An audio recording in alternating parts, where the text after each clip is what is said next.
rFactor 2 is my favorite racing simulator, and yet I am permanently deleting it from my computer. Why? It's not a matter of physics, AI, or gameplay. In fact, I still very much enjoy the game when I can get it running properly. But that's the thing, that's when I can get it running properly, which is never. rFactor 2 started development a long time ago. For a while it was considered a staple in the community. However, in recent years it has lost much of its more dedicated members, now including myself. The simulator has recently dramatically slowed development. As far as we know, development could have been completely stopped, and that's the thing. So many classic sim racers haven't faced development in decades, yet people still enjoy them. However, this simply isn't possible on rFactor 2. It is loading times worse than literally any other game I can think of, with a UI that is not only outdated, but is just weird to navigate and a massive flaw.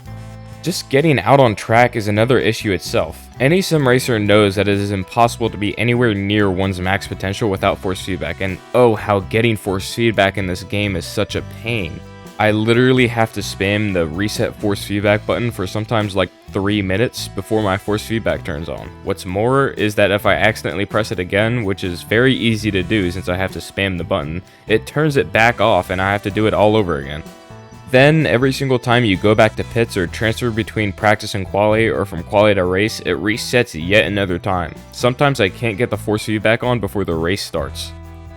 Furthermore, the offline content is frankly terrible. Endurance racing was once really the only single player content area that rFactor 2 dominated, and now we have Le Mans Ultimate.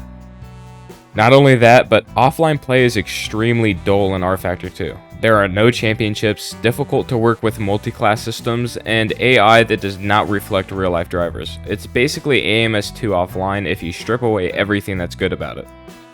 Now that I've ranted about the game's upsets for so long, let's talk about how insanely close it was to perfection.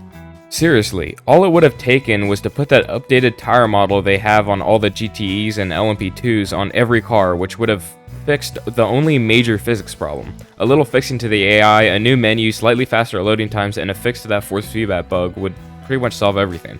That's 5 things. 3 of them could be almost considered a hotfix. The other 2 would certainly take a bit of effort, but that's all it would have taken to increase the game's lifespan by so many years.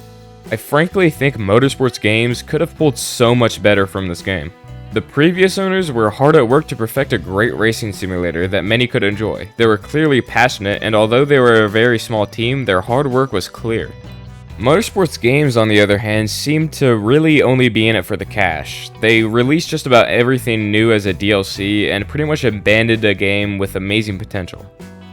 Although I have been having fun with Le Mans Ultimate and I'm excited about its future, especially their hopefully soon to be coming GT3 cars, there's no telling with these people if they're just going to abandon the game in a month and forget about it, just like they did with rFactor 2.